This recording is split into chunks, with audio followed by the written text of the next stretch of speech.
ये नगरी पवित्र है, ये नगरी अद्भुत है। इस नगरी में दूर दराज से लोग आते हैं और शांति महसूस करते हैं। ये नगरी है हरिद्वार, इसे देवभूमि भी कहा जाता है।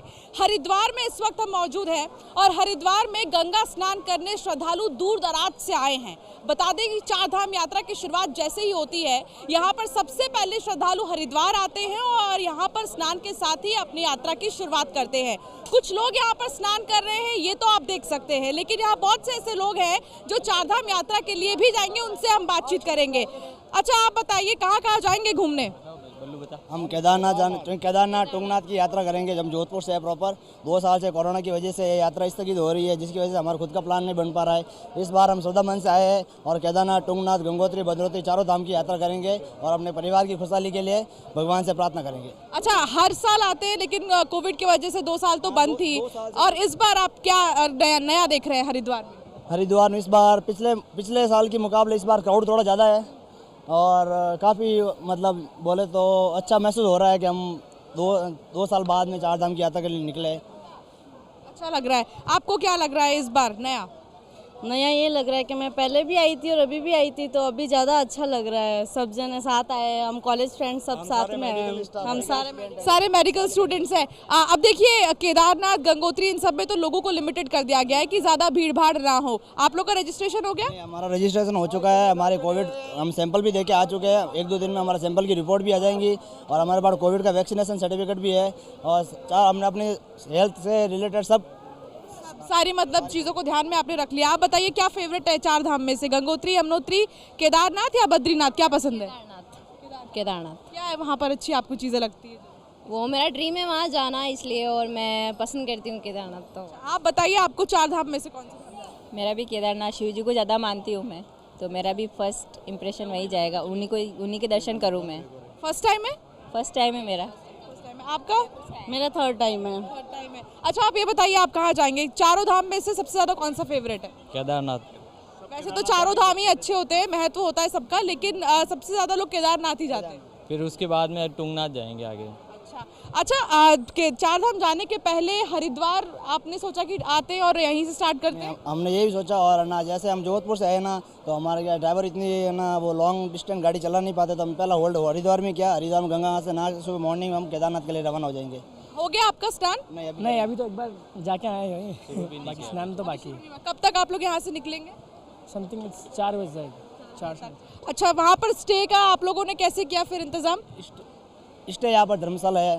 केदारनाथ में हरिद्वार में बहुत सारी समाज के अलग अलग धर्मशाला है, जिसमें हमने अपना भी धर्मशाला में ही हमने वहाँ रहने का व्यवस्था देख लिया। अच्छा, आप बताइए आपको क्या सबसे ज़्यादा पसंद है? केदारनाथ, बद्रीनाथ? केदारनाथ सबका फेवरेट है। फर्स्ट टाइम जाऊंगा मैं, सब बोल रहे हैं, फ्रेंड गए हुए हैं। अच्छा, फर्स्ट टाइम जा रहे हैं, लेकिन फर्स्ट टाइम इस बार देखिए कोविड के बाद बहुत सारी चीज़ों को ध्यान में रखा जा रहा है, तो सारी चीज़ें प्रिपेयर हैं आपकी? हाँ बिल्कुल, मेडिसिन वगैरह सब है।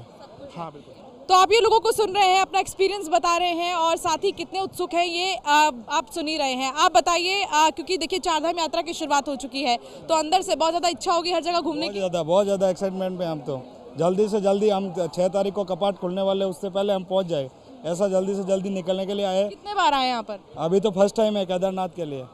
तो हरिद्वार भी फर्स्ट टाइम ही है, लेकिन बहुत अच्छा लग रहा है यहाँ पे देख के हमें, और हम सोच रहे हैं कि जल्दी से जल्दी केदारनाथ भी चले जाएंगे ताकि हमारा टुंगनाथ का भी हो जाए सफल। तो हम क्या सारे मेडिकल स्टाफ है तो लिमिटेड छुट्टी लेके भी आए, लीव लेके। कहाँ से आए आप? मैं सोजत से, पाली जिला। और आप कहाँ से आए? मैं जोधपुर से। जोधपुर से आप हरिद्वार आए हैं। हरिद्वार में क्या अच्छा लग रहा है? हरिद्वार में यही गंगा नगरी, बस धर्म नगरी। स्नान हो गया आपका? आस्था की डुबकी लगा ली? हाँ, लगा दी। अच्छा, केदारनाथ जाना है उसके बाद। अच्छा ठीक है, आप बताइए कहाँ जाएंगे? मैं सोनीपत जाऊंगा मैडम। अच्छा, चार धाम यात्रा पे जाएंगे कि नहीं? हाँ जाएंगे। हमेशा से जाते रहे? हमेशा जाते हैं। अच्छा ठीक है, एक बार जोर से बोल दीजिए सब लोग मिलके इसी चीज को। बोलो गंगा मैया की, बोलो माता पिता गुरुदेव की, बोलो केदारनाथ बाबा की। यहाँ पर इतने सारे श्रद्धालु आए हैं, प्रवेश द्वार कहा जाता है इसलिए हरिद्वार को, क्योंकि चारधाम यात्रा जाने से पहले जितने भी श्रद्धालु हैं वो सबसे पहले यहीं पर आते हैं और घाट पर आकर सबसे पहले स्नान करते हैं।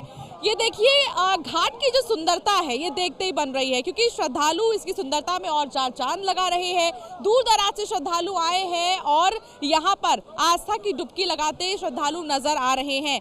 श्रद्धालुओं को क्या कहना था आपने ये खुद ही सुना कि वो बहुत ही ज्यादा उत्सुक है। कोरोना को ध्यान में रखते हुए सारी तैयारी वो कर चुके हैं।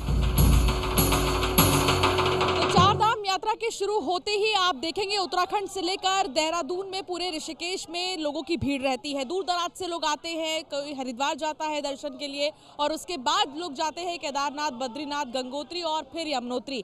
लेकिन उससे पहले ये आपके लिए बहुत ज़्यादा ज़रूरी है कि आपका रजिस्ट्रेशन हो, क्योंकि इस बार 2 साल बाद क्योंकि चारधाम यात्रा की शुरुआत हो रही है और ऐसे में कम संख्या कर दी गई है श्रद्धालुओं की। एक दिन में लगभग 12,000 से 15,000 ही जो श्रद्धालु है वो जा सकते हैं दर्शन पूजन करने। मेरे पीछे आप देखेंगे ठीक ही रजिस्ट्रेशन केंद्र है। चारधाम यात्रा के लिए रजिस्ट्रेशन यहीं से हो रहा है। तमाम श्रद्धालु आकर यहीं से रजिस्ट्रेशन करा रहे हैं, अपना आइडेंटिटी कार्ड दे रहे हैं। सुबह से ही यहाँ पर लोग आए हुए हैं, सुबह से ही लोग मौजूद हैं, लाइन में लगे हैं और रजिस्ट्रेशन करा रहे हैं। आधार कार्ड दिखा रहे हैं और एक पास लिया जा रहा है और वो पास बहुत ज़्यादा ज़रूरी है केदारनाथ जाने के लिए, बद्रीनाथ जाने के लिए, चारों धामों के रजिस्ट्रेशन के लिए बहुत ज़्यादा ज़रूरी है। यहाँ पर कुछ लोग मौजूद हैं, इनसे भी बात कर लेते हैं कि कितने बजे से ये लोग आए हैं और फिर क्या क्या आइडेंटिटी कार्ड ये अभी दिखा रहे हैं। कितने बजे से आए आप? 9 बजे से आया। कितना देर हो गया यहाँ पर खड़े होकर? आए आज सुबह में आया, गुजरात से 9 बजे आया है। वो आया 3 घंटे लाइन में आया, खड़े है। 3 घंटे हो गया है, सब परेशान होते हैं, लोग बैठे हैं। हाँ, कोई कहीं काम नहीं करने देता है। कहाँ कहाँ जाएंगे, कहाँ घूमेंगे? केदारनाथ, बद्रीनाथ जाएंगे, पर चारधाम के यात्रा के। चारधाम यात्रा के लिए आप बताइए कितने बजे से आए हैं? कितना टाइम हो गया, कितना टाइम लग गया खड़े होकर? 9 बजे से 9 बजे आ रहे। कहाँ कहाँ घूमने जाएंगे? केदारनाथ, बद्रीनाथ जाएंगे। तो सुना आपने, हालांकि लंबे समय बाद क्योंकि चार धाम की यात्रा की शुरुआत हुई है और बहुत सारे ऐसे श्रद्धालु हैं जो इस बार बहुत ही उत्साहित है, लेकिन बहुत देर तक लाइन में खड़े हो रहे हैं। रजिस्ट्रेशन कराने के लिए समय लग रहा है। अंदर कुछ लोग जो कर्मचारी बैठे हैं जो रजिस्ट्रेशन कर रहे हैं, हम उनसे भी बातचीत करेंगे और ये जानने की कोशिश करेंगे कि रजिस्ट्रेशन के दौरान वो कौन से ऐसे इन्फॉर्मेशन है जो एक श्रद्धालु के पास होने ज़रूरी हैं, कौन से ऐसे आइडेंटिटी प्रूफ है, क्योंकि बहुत ज़्यादा ज़रूरी है आइडेंटिटी प्रूफ लेकर चलना। आधार कार्ड हो गया, पैन कार्ड, ये सारी चीज़ें बहुत ज़्यादा ज़रूरी है। तो ये अंदर कर्मचारी बैठे हैं जो रजिस्ट्रेशन कर रहे हैं श्रद्धालुओं का, और रजिस्ट्रेशन के नाम पर क्या क्या लिया जा रहा है इनसे भी बातचीत करेंगे। भैया क्या ले रहे हैं आप रजिस्ट्रेशन के लिए, क्या क्या ले रहे हैं? आधार कार्ड ले रहे हैं, आधार कार्ड, आईडी। एक बार वो पास दिखाइए जो आप दे रहे हैं, पास दिखाइए चारधाम यात्रा के लिए जो कार्ड दिया जा रहा है। तो देखिए एक बार मुझे दिखाइए, ये वो पास है, ये होना बहुत ज़्यादा ज़रूरी है। चार धाम यात्रा पर आप अगर जा रहे हैं तो पहले आप रजिस्ट्रेशन केंद्र पर आएंगे, यहाँ पर रजिस्ट्रेशन कराएंगे, आपको ये पास दिया जाएगा और उसके बाद ही आप चार धाम यात्रा पर जा पाएंगे। इसके अलावा ऑनलाइन का भी विकल्प आपके पास है, ऑनलाइन भी आप जाकर रजिस्ट्रेशन करा सकते हैं। कौन सी वेबसाइट है भैया जो आप ऑनलाइन किया जा सकता है registration? Uttarakhand registration and tourist के वेबसाइट है, इस पर आप जाकर लॉगिन कर सकते हैं और जो टिकट्स है, रजिस्ट्रेशन है, वो आप करा सकते हैं। कैसे प्रोसेस हो रहा है पूरा मैम? जी पूरा प्रोसेस कैसे हो रहा है, आप कैसे कर रही है रजिस्ट्रेशन? मैम इसे ना इंडिविजुअली अपने आप भी कर सकता है हर कोई, और इसको करने के लिए इसकी ऐप है या फिर आप गूगल में जाके online registration and tourist care पे जाकर इसे खुद भी कर सकते हैं, सेल्फ कर सकते हैं। तो ये काफ़ी ज़्यादा व्यस्त भी हैं और आपको बता भी रही हैं कि आखिर क्या क्या वो इन्फॉर्मेशन ज़रूरी हैं और साथ ही कौन से ऐसे आइडेंटिटी प्रूफ है जो आपके पास होना अनिवार्य है। तो अगर आप चारधाम यात्रा पर निकले हैं तो ये चीज़ ज़रूर दिमाग में रखें कि भीड़ बहुत ज़्यादा है, इसीलिए आपके लिए अच्छा होगा कि आप ऑनलाइन ही रजिस्ट्रेशन करा लें, क्योंकि ऑनलाइन का भी विकल्प है। इसके अलावा आपके पास सारे आपके आइडेंटिटी प्रूफ होने बहुत ज़रूरी हैं। तो ये है रजिस्ट्रेशन केंद्र, हरिद्वार में है रजिस्ट्रेशन केंद्र। तमाम जो कर्मचारी हैं वो यहाँ पर मौजूद हैं और जितने भी श्रद्धालु आ रहे हैं उनका रजिस्ट्रेशन भी कर रहे हैं। इस बार ज़्यादा की संख्या में श्रद्धालुओं को मौका नहीं दिया जा रहा है दर्शन करने के लिए, क्योंकि एक दिन में संख्या सीमित कर दी गई है। चारधाम यात्रा के लिए श्रद्धालु बड़े उत्सुक रहते हैं और उनकी यही इच्छा होती है कि जल्दी से रजिस्ट्रेशन हो और चारधाम यात्रा पर वो निकल जाए। लेकिन यहाँ पर जितने भी श्रद्धालु मौजूद हैं उनका क्या मूड कह रहा है, ये थोड़ा सा खंगालते हैं हम कि सुबह से वो आके यहाँ पर इंतज़ार कर रहे हैं कि जल्दी से रजिस्ट्रेशन हो और वो जल्दी से यात्रा पर निकले। सुबह से आ गई हैं, कब से आई हैं, कितना टाइम हो गया? 2 घंटे हो गए हैं, 2 घंटे से लाइन में खड़े हैं, लेकिन अब हो गया है और अब हम कल जाने वाले हैं। कहाँ पर जाएंगी? हमें गंगोत्री, यमुनोत्री सब जगह जाने वाले हैं। हाँ। सबसे ज्यादा आपका पसंद कहाँ पर है? इससे पहले गई आप? केदारनाथ पसंद है, हम दूसरी बार आए हैं केदारनाथ। आप बताइए। हम केदारनाथ जाने वाले हैं, हम बहुत अच्छा खुशी से आए हैं, हम सूरत से आए हैं, तो हम 2 घंटे से लाइन में खड़े, अभी नंबर लग गया है हमारा, अब हम केदारनाथ जाएंगे सुबह सवार। अच्छा ये बताइए, 2 साल बाद देखिए कोरोना की वजह से नहीं जा पाए थे, अब इतने टाइम बाद खुल रहा है क्योंकि 4 धाम, कैसा लग रहा है? बहुत अच्छा लग रहा है, बहुत अच्छा लग रहा है। लाइन में लगे बहुत देर से? लाइन में लगे 3 घंटे से। मैन क्या होना चाहिए, प्रॉब्लम क्या आ रही है? प्रॉब्लम तो ये अंदर सब गेम खेल रहे थे, सब हल्ला बुलाया ना तो शुरू हो गया। आप बताइए, आप कहाँ जाएंगे? यहाँ आए तो वो सब बैठे थे, तो हमने हल्ला बुलाया तो चालू किया, थोड़ी देर के लिए बैठे थे, आराम कर रहे थे, तो हमने बोला भाई काम करो नहीं यार, हम ये 3-3 घंटे से लाइन में खड़े, हमको मोबाइल से आता नहीं है, ऑनलाइन आता है, उसको कोई दिक्कत नहीं है। जो ये गरीब लोग, ये सब अनपढ़ है, पढ़े लिखे नहीं है, उसको ऑनलाइन नहीं आता, तो उसके लिए सरकार को कुछ सोचना चाहिए, कुछ करना चाहिए। कहाँ पर जाएंगे, घूमने कहाँ जाएंगे आप? और वहाँ 4 धाम जाएंगे, गंगोत्री, यमुनोत्री, सब जगह जाएंगे। यहीं पर रहते हैं? नहीं, गुजरात से आए हैं, गुजरात से आए हैं। मैन सुबह से आए हैं। गुजरात और हरिद्वार में क्या अच्छा लगता है? गुजरात और यहाँ पे तो हाँ, गंगा का दर्शन करना, नहाना बहुत अच्छा लगता है। अच्छा लग रहा है, यहाँ सूरत से आए हैं हम लोग, अच्छा लग रहे हैं और 4 धाम पे जा रहे हैं अभी। अच्छा, गर्मी का कुछ पता नहीं? गर्मी नहीं लगती, बहुत ठंड का एहसास होता है। अच्छा, क्या खाना वाना क्या मशहूर है, क्या खाएं आप यहाँ पर? हमें अभी कुछ खाया नहीं, लेकिन हम खाएंगे, हमें रबड़ी बहुत पसंद है, रबड़ी खाएंगे। खड़े हैं अभी तो लाइन में खड़े हैं, अब जब खाना तो कब मिलेगा, ये वारा आएगा तब खाना मिलेगा। ये महाराज हमारे हम सूरत से ही आते हैं, लेकिन यहाँ बहुत दिक्कत हुई गई। तो देखिए दिक्कत हो रही है, सुबह से आए हैं दूर दराज से, क्योंकि श्रद्धालु आए हैं और वो चाहते हैं कि जल्दी से दर्शन हो जाए, बस किसी तरह केदारनाथ, बद्रीनाथ, यमुनोत्री और गंगोत्री वो जाएं और दर्शन करके सीधे वापस अपने घर जाएं। लेकिन समस्या हो रही है, रजिस्ट्रेशन के दौरान थोड़ी सी देरी हो रही है, क्योंकि इस बार व्यवस्थाओं को चुस्त और दुरुस्त करने के लिए बहुत से ऐसे प्रोटोकॉल्स हैं जिनको ध्यान में रखा जा रहा है, जिसकी वजह से समय लग रहा है। और इसी के साथ जो जितने भी श्रद्धालु थे उन्होंने यही कहा कि हरिद्वार आने के लिए बहुत ज़्यादा हम खुश हैं और यहाँ पर हम चाहते हैं कि अच्छे से हमारी जो यात्रा है वो सफल हो। तो ये आप लोगों को सुन रहे थे, उनका ये चीज़ क्या कहना था। कुछ और भी कह रही हैं आप, कुछ कह रही हैं आंटी? हर हर भोले कह रही हैं आप, क्या कह रही हैं? हर हर भोले, भोले सबका भला करे और अच्छे से दर्शन हो जाए, खुशी खुशी गुजरात चले जाए। आप भी बोल दीजिए कुछ। जय भोलेनाथ, हम केदारनाथ बहुत पसंद है और हरिद्वार भी बहुत पसंद है, हम खुशी खुशी यात्रा करेंगे और खुश होकर चले जाएंगे हम। तो देखिए हर हर बोले के जयकारों से हरिद्वार गूंज रहा है और साथ ही यहाँ पर जितने भी लोग हैं उनका यही कहना है कि बस खुशी से दर्शन करें और घर जाएं। तो 4 धाम यात्रा की शुरुआत हो चुकी है और 4 धाम यात्रा को लेकर श्रद्धालु बहुत ज़्यादा उत्सुक नजर आ रहे हैं, लेकिन रजिस्ट्रेशन इसके लिए बहुत ज़्यादा ज़रूरी है। कोविड की वजह से कुछ गाइडलाइंस हैं जिनको ध्यान में रखना है। रजिस्ट्रेशन के दौरान किन किन बातों का और आपको ध्यान रखना होगा, ये हम खुद ही जानेंगे पर्यटन विभाग के अधिकारी सुरेश यादव जी से। सुरेश यादव जी, न्यूज़ इंडिया पर आपका बहुत स्वागत है। रजिस्ट्रेशन को लेकर कैसे पूरी फैसिलिटीज़ तैयारी की गई हैं, एक बार आप जो सुन रहे हैं दर्शक उनको बताएं। देखिए, 4 धाम यात्रा 3 तारीख से गंगोत्री और यमुनोत्री माँ के कपाट खुलने के बाद शुरू हो गई है और हमारे पर्यटन विभाग हरिद्वार की तरफ से बायोमेट्रिक निःशुल्क पंजीकरण की जो व्यवस्था की गई है वो 4 स्थानों में की गई है। मुख्य स्थान हमारा यही पर्यटन कार्यालय के सामने राही होटल है, जहाँ पर 15 अप्रैल से व्यवस्था चल रही है। दूसरा है हमारा रेलवे स्टेशन पे, जो 22 अप्रैल से चल रहा है, और 1 मई से नारसन बॉर्डर और चिड़ियापुर बॉर्डर, वहाँ भी बायोमेट्रिक निःशुल्क पंजीकरण की व्यवस्था चल रही है। ख़ास तौर से हमारा राही होटल में इतना उत्साह है टूरिस्टों का, लगभग रोज़ 1200, 1400, 1100 इस अंकों के पंजीकरण हो रहे हैं और बड़े उत्साहित ढंग से करा रहे हैं टूरिस्ट। स्मूथली थोड़ी बहुत उनकी जो है, क्योंकि सब कोई चाहता है कि मेरा जल्दी नंबर आ जाए, तो उसमें थोड़ी से हल्की सी दिक्कत हो रही है, लेकिन बड़ा स्मूथली हमारे यहाँ चल रहा है। और यहाँ पर हमने पर्यटकों की सुविधा के लिए RO पानी का लगा रखा है, बाहर पंखे लगा रखे हैं और इस साइड में हमारा जो है 2 शौचालय हैं पुरुष और महिला के। और यात्री चूँकि ग्रामीण प्रवेश के बहुत ज़्यादा यात्री आ रहे हैं और खूब आनंद से करा रहे हैं और सहयोग भी कर रहे हैं, हमारे जितना स्टाफ है वो भी। और हम लोग बराबर उनको बता रहे हैं कि आप लोग मास्क ज़रूर पहनें। अच्छा, जो लोग आपको सुन रहे हैं एक बार उन्हें बता दीजिए कि अगर वो हरिद्वार आ रहे हैं और रजिस्ट्रेशन यहीं से करा रहे हैं, उनके पास कौन से डॉक्यूमेंट्स होने चाहिए? देखिए, सभी मेरा यात्रियों से अनुरोध है जो बाहर से कई प्रदेशों से आ रहे हैं, हमारा रेलवे स्टेशन राही मोटल बस अड्डे के पास आप जो है पंजीकरण कराएं। और पंजीकरण कराने में आपको आधार कार्ड या आपकी कोई मेन आईडी है, मुख्य आईडी, वही लेके आएँ।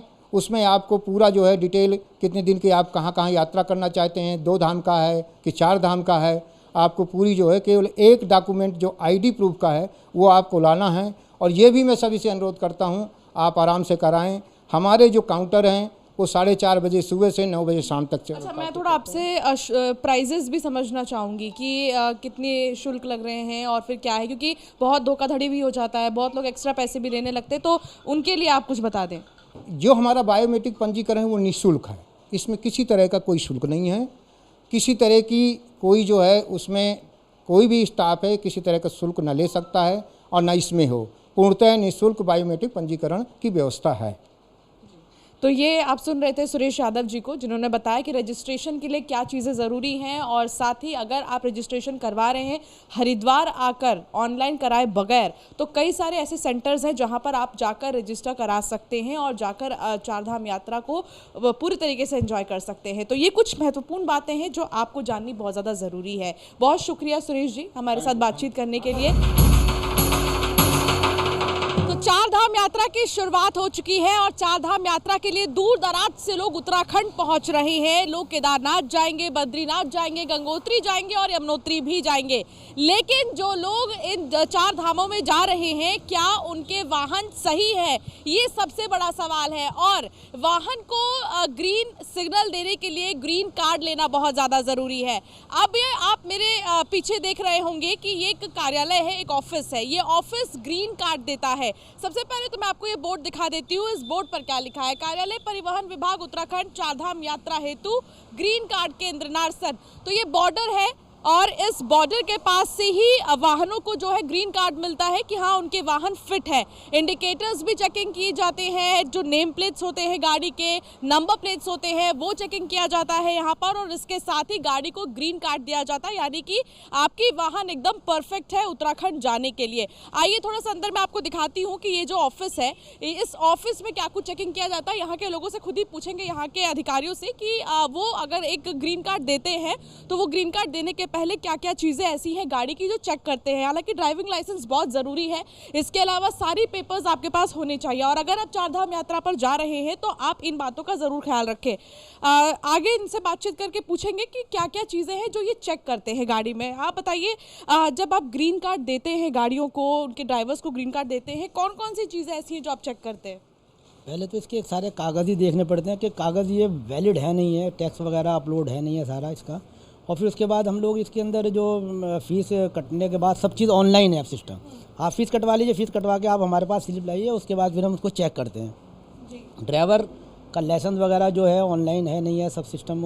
उसके बाद स्टीयरिंग, टेक्निकल स्पेसिफिकेशन, चेसिस वही है या कोई और तो नहीं है, गाड़ी फ्रॉड तो नहीं है। सबसे मेन चीज़ ये होता है, हम लोग को फिजिकल जाके चेक करना पड़ता है, जो हमें दिखाई जा रही है वो चीज़ एक्चुअलिटी है नहीं है। उसके बाद फिर हम गाड़ी में जाके चेक करते हैं। इसके टायर्स सबसे मेन है, स्टीयरिंग सिस्टम। टायर अगर आपके सही है, स्टीयरिंग सिस्टम भी सही है, तो आपकी गाड़ी मान लीजिए 50% तो ओके है। फिर उसके बाद फिर हम इंडिकेटर्स और फिर आपका फायर सिलेंडर है नहीं है, फर्स्ट एड बॉक्स बहुत ज़रूरी है, वो भी होना चाहिए। उसके बाद फिर हम लोग इसके स्टीयरिंग सिस्टम, जो टेक्निकल छोटी छोटी चीज़ें, सस्पेंशन सिस्टम, वो हम चेक करते हैं। अच्छा, आप एक बार वो ग्रीन कार्ड दिखा सकते हैं अगर आपके पास हो अभी तो, कि वो कार्ड क्या है? ग्रीन कार्ड क्योंकि उसके अंदर अपलोड होता है, जो बनवा रहा है उसकी साइट पे अपलोड हो जाएगा, वो उसको डाउनलोड कर लें, अपने मोबाइल में कर लें, उसको साइबर कैफ़े से उसे निकलवा लें। वो लोग हमारे पास नहीं होता, हम लोग ऑन पेपर सब चीज़ से ऑनलाइन बन जाता है।